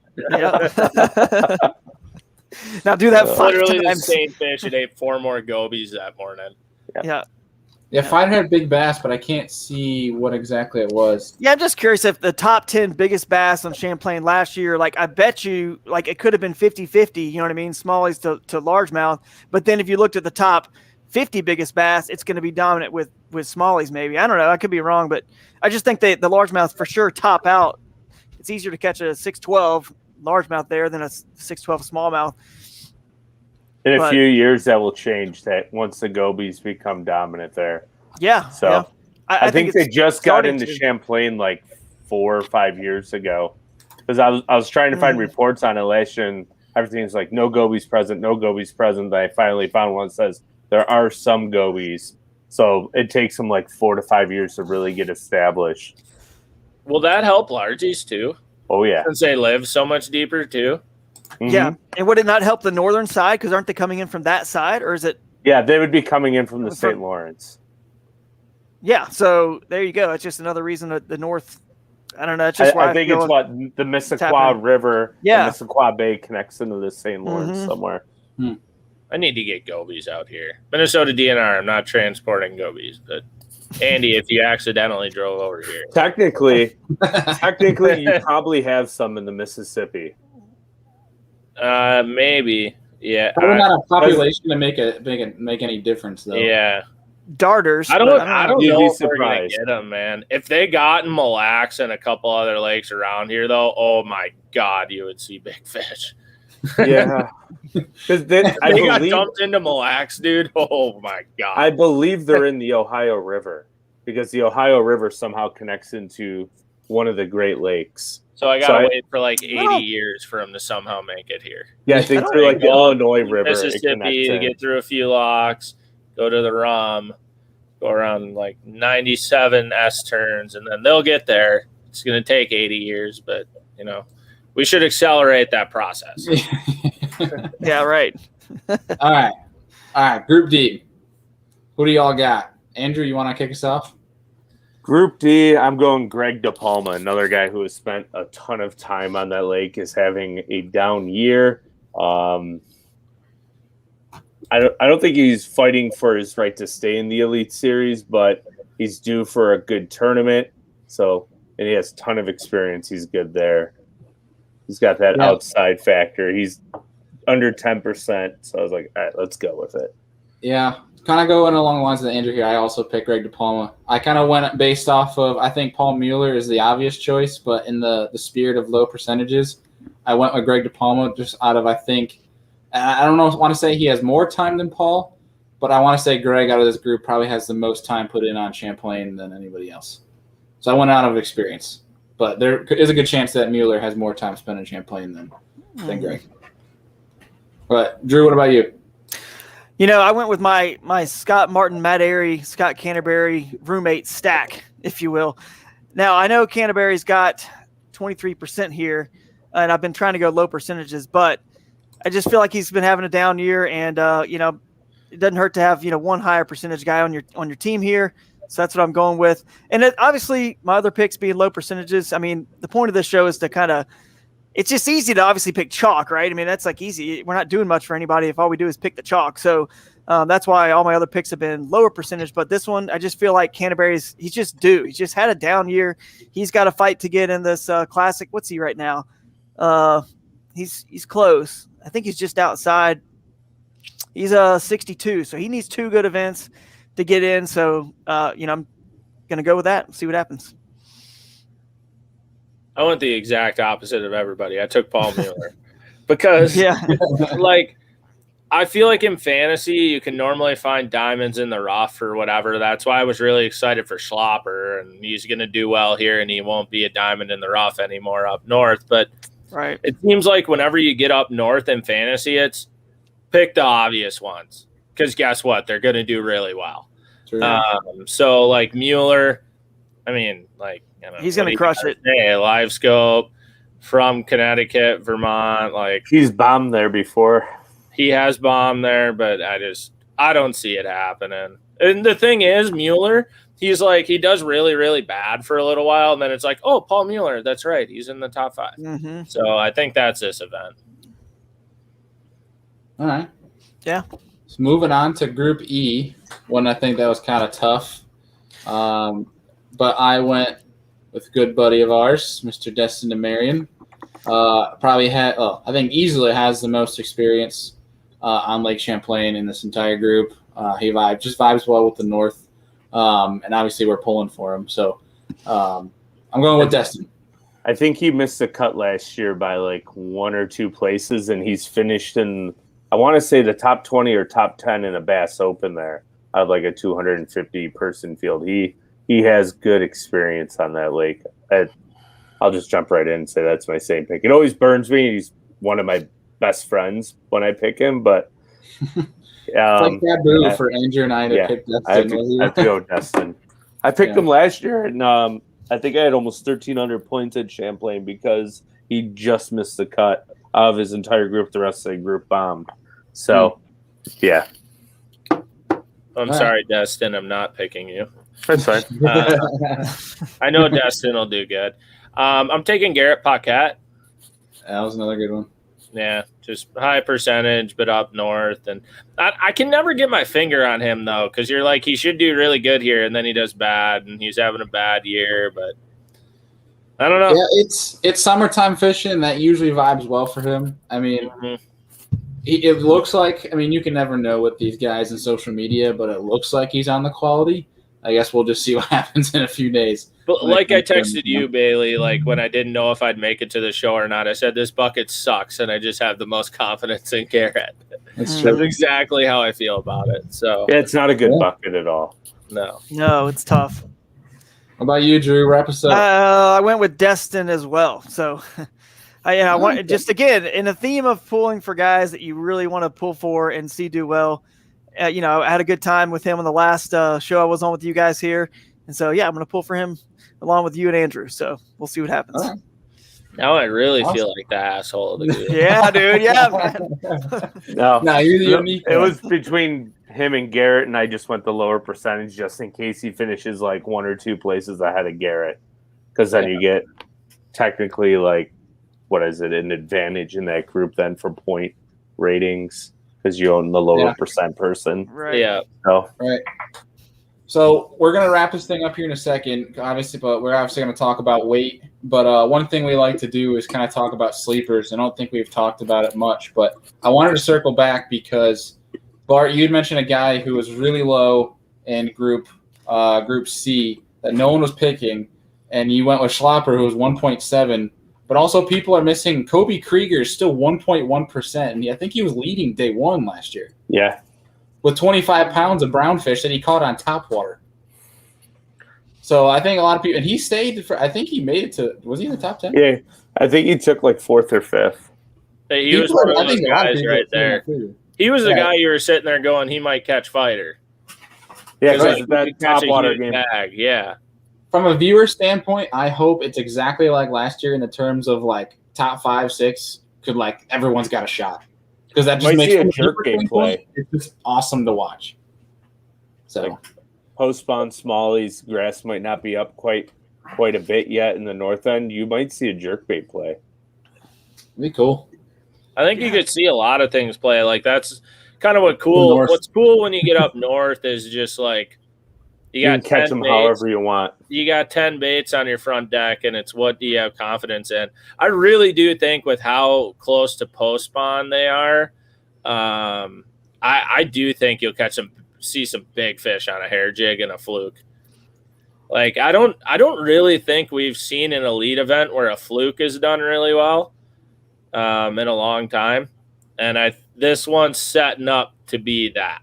For smallies, like they should be in that right area, and it's one of my favorite ways to catch them is fluking up shallow. So. You're going to see so many guys doing so many things. I mean, Hartman was Carolina rigging last year. Guys were cranking, deep cranking. Guys were throwing were shallow cranking. Guys throwing top water. Guys were flipping grass, frogging. It literally glide baits are being thrown around still and pollinate. Yeah, you're not going to see them as far along. Like it's not going to be like, oh, they're out on the boulders or whatever. Like there's going to be a few on the boulders. There's going to be some on the flat. There's going to be some on the grass edge. There's going to be some in blow through top water in the morning. Guys going to be throwing a hair jig, praying for 5 bites. Like Kelly J could be there too if there's a jerkbait bite. Yeah, Kelly J's proficient with that. My sleeper pick that I almost picked in Group B is Brandon Lester. He almost won there 3 years ago when it was very close in season. fishing all the blow-throughs in the north end of the lake on the islands, if there's any clouds and crappy weather and just a little bit of current flowing through there, those smallies will stack up there and feed. They're community holes, but they're community holes for a reason. There's big fish that swim around there. So It's true. that's my sleeper pick is Brandon Lester. Bart, you got a sleeper? Seth Fighter. All right. Drew, you have a sleeper? You take sleeper and all of the above. Yeah, no, my sleeper's Seth Fighter because he's gonna win. But because he's gonna win, he's gonna sleep while he wins. He's literally gonna be exactly. he's good. He's gonna pull a. Oh God, who's Timmy Horton? You're saying he can catch him with his eyes. And pull a Timmy Horton. He's gonna go stack up like go out 20 pounds on a 22 pounds of smallies and come in and be like, I ain't even gonna check the largemouth hole. No, I do think it's gonna be really close. Like, there's a very real chance Seth doesn't win this event. It's just stars align. And my sleeper would be Patch Lopper. Okay. It just lines up so well for him. Yeah. Drew? Yeah, if I had a sleeper, this Group B is really good. There's a lot of good anglers in here you could see winning it. But I would say Stetson Blaylock. He's done well there before. If the smallies are on super aggressive and there's like a crankbait thing going on, I could just see him doing well with that. But that's mine. And then also, I want to remind everybody, if you're just tuning in, that John Cox is at 7% owned, and there's a good chance he's not going to be able to fish this event. So make sure you change that pick if you hear word that he's not going to be in the event. Otherwise, you're getting a big zero. So I think he is fishing this one and just not fishing MLF is there MLF. Oh no, you're right. Yeah, okay. yeah. Sorry, I'm getting confused. Yeah, that's the next event. Yeah, St. Lawrence. I'm all mixed up here. He I'm all could mixed be up. like he might say I don't want to fish bass nets for the rest of the year and go MLF. Who knows what he's gonna do? Yeah, if he finds out now that he's not fishing the St. Lawrence for bass, he may decide, because now he can't make the Classic anyway. He's going to have a DQ and a low. He may bail on this so that he can fish the MLF side of this. You know what I'm saying? So there's just stuff that could happen with him. Beware of that last minute here. So we'll see. True. All right, rapid fire around the ring. Weights that you think are going to win. I'm going 83-12. Ooh. No way.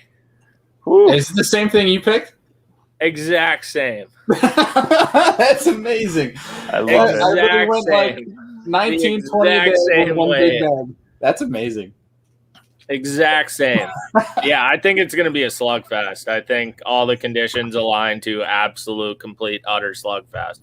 Because the largemouth are going to bite later in the event. They're not going to get picked off early. So you're going to see guys storming through the smallies, and it's going to be an awesome event. For the sake of being different, I changed to 83-13. Love it. All right. 83 Price is right. I'm going to come in just slightly lighter just because it is that post-spawn that, yes, they could be feeding. But also to your point, Drew, I don't know how those fish truly look. Those could have been pre-spawn fish coming in and busting up all those aloids too if they're still super clean, because that northern part of the lake is still in that spawn range for smallmouth. Yeah, it's 68 degrees. Where's that temp taken? Is it taken in 10 foot of water, or is it taken in 30 or 40? We don't know. Right. So I'm going to come in at 76.8, just under 20 pounds a day. I think somebody's going to have like a 16, 17 pound day, and then like a 22 to 23 pound day, and then somewhere around. Have 18. you ever seen someone weigh in 16 or 17 on Champlain and win, though? In the FLW, sure.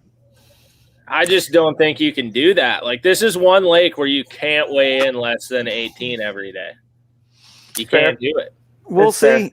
Well, things happen too, weather, and they have delay. And who knows? We'll see. I will say this, Bart. I listened to all the shows, and you've been high many, many times, and the other guys have been going lower. I've been low. Or you've been low? Low once. One time he's been low. Lately, I've been lower. Okay, at the beginning, you were very, because you're always so pumped up and optimistic, because we all want to see him crush them. Like Pickwick, when we all thought they were going to bust 110 Well, okay, pounds. then the place flooded 6 feet. Yeah. Yeah. But no, I went with like 81. Got 33 pounds one day in practice there before it went up. So I'm at 81.3. I just figured it's going to be just a little bit more than last year. So we'll see. All right. So really fast, I want to show the guy who won the Hobie OS. Show the picture of his big fish for the smallie. And these are post-spawn fish, but like this is still a freaking solid fish. Yeah, all of his fish, he said, were fat. There's only one that was skinny, and of course they should be. They were eating. Man, look at that thing. I think that's pre-spawn. There's no belly there. That's a post-spawn fish. Yeah, I think it is. They were gorging on those bait. They're all healthy, big fish. Post-spawner that's eaten. Yeah, he's been eating for like 4 weeks then because he is clean.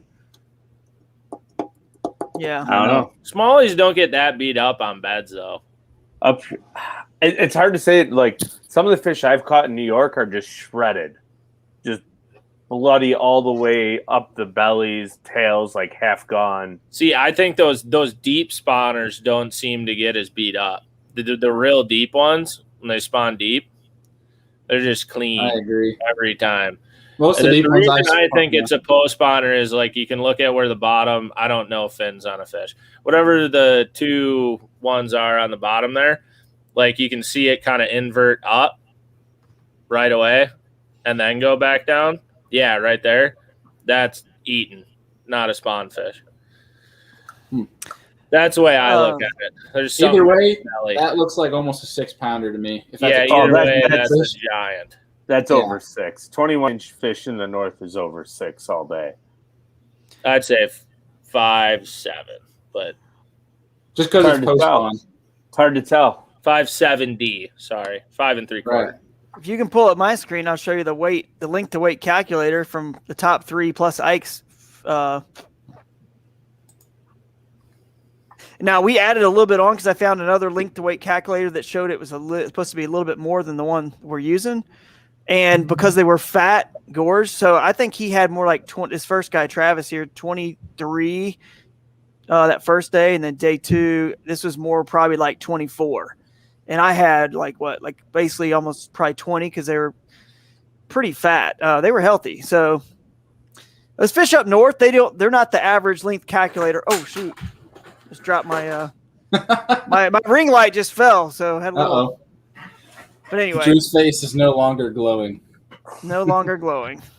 But no, I think, is there anything else that we want to touch upon for Lake Champlain before we wrap this thing up? Any other things that are outliers that we have not discussed yet?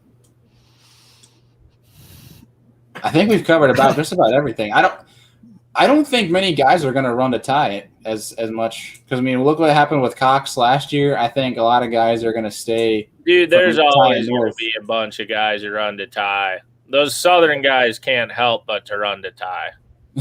Yeah. So, well, and the appeal of knowing you're going to get down there. And you're not going to have you're weather. alone. Yeah. Look at the forecast for the 4 days. All of them are seeing no wind for any of the 4 days. They're like, I can go to tie. You're going to be kind of alone, so to speak, compared to the rest of the field being up north. So, a lot of people like to be away from the crowd. So we'll see. Yeah, one of the days it says like north at 7, it could get it'll probably get a little choppy. Might make it a little bit of a bumpy ride back. But other than that, I mean, at that point, you just got to, every 30 minutes, you got to be checking radar, that type of deal.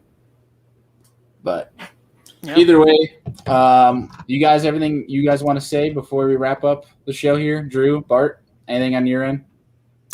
Dude, the only thing I want to say is, I've got an article coming out on Bassmaster.com, which is actually previewing this event. So I said a lot of the stuff that I wrote in the article here. So, but anyway, check that out. Previews it based on what happened to us at the Hobie Bass Open Series as we were just there, because I just want to see, it's going to be interesting, the dynamic, like what happens compared to the kayak versus the boat guys. And I know we have this link to weight calculator, and Ike, like I said, he said, man, these guys in the kayaks can catch them. I'm just curious to see kind of, the only other event we had that was close enough and comparable was Pickwick. And, that was right. We were the week after, kayak was the week after. And I was catching like 24, 25 pounds a day there when I tied for first, got second tiebreaker. And the winners were catching like 22 to 24 a day on Pickwick. So we're right there. I just love it when we're close together and we can sort of kind of see about where we're at, because Bailey, I know, you're obviously big in the kayak scene as well. And, that we're just strive to be as good as we can. And these guys are the best. So being able to compare is going to be very cool to see how they approach the lake compared to what we were able to do and how they can get to places obviously that we could not. We had some serious weather and wind, not like they're going to have. So yeah, I can't wait, man. It's going to be exciting. Heck yeah. Bart, anything on your end? No, man, I'm excited. Yeah, I love it when they come up north. It's just gonna be lights out for live. I mean, live is always good on Champlain and St. Lawrence, just in general. The north is just a lot of fun to watch. We're coming north, and for me, I hope Seth shows out just because we all know how good Seth is on live, and when Seth's catching him on live, You're in for it's just the best. Yeah. So that's what I'm hoping. I hope he's catching them on live. I hope it's a barn burner, and I hope we finally get to see him raise a trophy that isn't an AOI title. Yeah. Right. Yeah, agreed. Mm-hmm. That would be He's really a guy cool. who's long due. Like, he hasn't been around that long, but I feel like everyone's like, how hasn't he won a regular one yet? Yeah. Mm-hmm. I think that'd be a big milestone for the sport in general. Mm-hmm. For him to win. Very cool. Very cool. But folks, before we wrap things up, Bailey, I was gonna say. So this is the one question I have. So I would want to ask this to Seth if I could, because I think it's an actual, real, legitimate question. Does Seth care more about getting a blue trophy on Champlain or getting an Angler of the Year trophy this year? Blue trophy without a doubt. Because I legitimately believe he would care more about winning on Champlain. I think he cares more about Champlain. Which is why I think he's so dangerous in this event. Because people are like, oh, I'll be nervous for AOI or whatever. And I'm like, bro, he's throwing that out the window. No. He gives zero. So for work, going. I had to call him, and we had a conversation about that. And basically, bluntly, he came out and said, I haven't been checking AOI. I mean, I've heard people tell me, oh, I'm leading, whatever. He goes, not worried about it. It's like, and he was like cold as steel, like nerves of steel.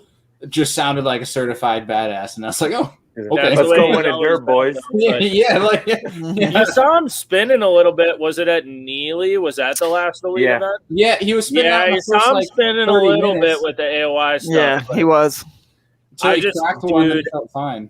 I don't think that's why I asked that question. Like, which does he care more about? Like, if he lost AOI this year, but he got it, which he would, if he won Champlain, he's not going to lose AOI. But say if that was the trade-off, which would he take? I think it's a blue trophy on Champlain. Yeah. I would agree. I think Gunnersville was the last one, wasn't it? Either way. Oh, Gunnersville. Yeah. Yeah, he was spinning a little bit because, I thought it was Neely where he was like he gave his cameraman a hug after his first swim jig fish because he's like, oh, they're here. And he put it in the box, hugged his cameraman, and went up front. I think both of them. He knew at that point he does well. Just get anywhere in the top, whatever 30, and those two, and then he's going up north. He's going to have a real nice cushion. So right, heck yeah. All right, we're gonna wrap things up here for folks who are tuning in. Make sure if you guys want to get on a big Queen Tackle giveaway, head over to our Instagram. That thing's gonna be wrapping up on Thursday. But boys, I have to get up for a 6 a.m. flight tomorrow morning to Wisconsin. So I will talk to you boys in a bit here. I'll talk to you guys tomorrow because I'm going to bed. But either way, thank you guys for tuning in. Thank you to Drew and Adam for joining us again tonight. And we'll see you guys when we have our St. Lawrence River preview show. All right.